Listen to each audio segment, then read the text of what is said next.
ഉരുൾപൊട്ടൽ ദുരന്തം നാശം വിതച്ച വയനാട്ടിലെ മുണ്ടക്കൈ ചൂരൽമല മേഖലയിൽ ആകാശ നിരീക്ഷണം നടത്തി പ്രധാനമന്ത്രി നരേന്ദ്രമോദി.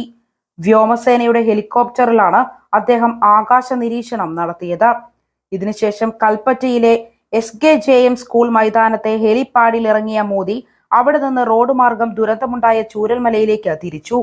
പ്രധാനമന്ത്രി ദുരിതബാധിതരെ സന്ദർശിക്കും. ദുരിതാശ്വാസ ക്യാമ്പിലും ആശുപത്രിയിലും കഴിയുന്നവരുമായി അദ്ദേഹം സംസാരിക്കുകയും ചെയ്യും. തുടർന്ന് വയനാട് കളക്ടറേറ്റിലെത്തുന്ന അദ്ദേഹം അവലോകന യോഗത്തിൽ പങ്കെടുക്കും. 3:15 തിരികെ കണ്ണൂരിലേക്ക് മടങ്ങും. വൈകിട്ട് 3:55 കണ്ണൂർ അന്താരാഷ്ട്ര വിമാനത്താവളത്തിൽ നിന്ന് ഡൽഹിയിലേക്ക് തിരിക്കും. ഇന്ന് രാവിലെ കണ്ണൂരിൽ വിമാനമിറങ്ങിയ പ്രധാനമന്ത്രി നരേന്ദ്രമോദി ഹെലികോപ്റ്ററിൽ ഉരുൾപൊട്ടലുണ്ടായ വയനാട്ടിലെ മുണ്ടക്കൈ ചൂരൽമല പുഞ്ചേരിമട്ടം മേഖലയിൽ ആകാശ നിരീക്ഷണം നടത്തുകയായിരുന്നു. ഇതിനുശേഷമാണ് കൽപ്പറ്റയിൽ നിന്നും ചൂരൽമലയിലേക്ക് പുറപ്പെട്ടത്. പ്രധാനമന്ത്രിക്കൊപ്പം കേരള മുഖ്യമന്ത്രി പിണറായി വിജയൻ, ഗവർണർ ആരിഫ് മുഹമ്മദ് ഖാൻ, കേന്ദ്രമന്ത്രി സുരേഷ് ഗോപി തുടങ്ങിയവരുമുണ്ട്.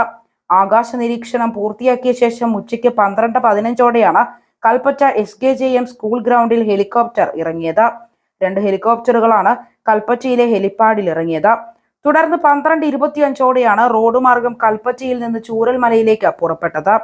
കൽപ്പറ്റയിൽ നിന്ന് മേപ്പാടി വഴി 18 കിലോമീറ്ററാണ് ചൂരൽമലയിലേക്കുള്ളത്. വൈകിട്ട് 3 മണി വരെ പ്രധാനമന്ത്രി ദുരന്ത മേഖലയിൽ തുടരും. ഇവിടെ നിന്ന് റോഡ് മാർഗം ചൂരൽമലയിലെ ദുരന്ത ഭൂമിയിലെത്തും. ക്യാമ്പിൽ കഴിയുന്നവരെ മോദി നേരിൽ കണ്ട് സംസാരിക്കും. ദുരിതബാധിതരുടെ പുനരധിവാസത്തിന് 2000 കോടിയുടെ പ്രത്യേക പാക്കേജ് കേന്ദ്രത്തോട് ആവശ്യപ്പെടാനാണ് സംസ്ഥാന സർക്കാരിന്റെ തീരുമാനം. ഇന്ന് രാവിലെ 11 മണിയോടെയാണ് മോദി കണ്ണൂർ വിമാനത്താവളത്തിൽ എത്തിയത്.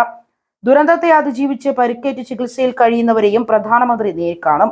മേപ്പാടി ആശുപത്രിയിൽ കഴിയുന്ന അരുൺ, അനിൽ, 8 വയസ്സുകാരി അവന്തിക, ഒഡീഷ സ്വദേശി സുഹൃതി എന്നിവരെയാണ് മോദി സന്ദർശിക്കുന്നത്.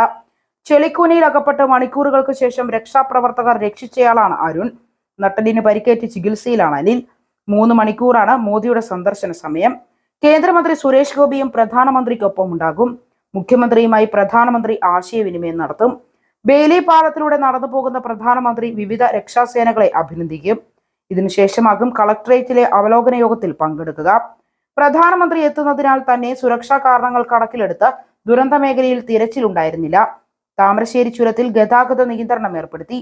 രാവിലെ 7 മണി മുതൽ വൈകിട്ട് 3 മണി വരെ താമരശ്ശേരി ചുരം വഴി സഞ്ചരിക്കുന്ന വാഹനങ്ങൾക്കാണ് നിയന്ത്രണം ഏർപ്പെടുത്തിയത്.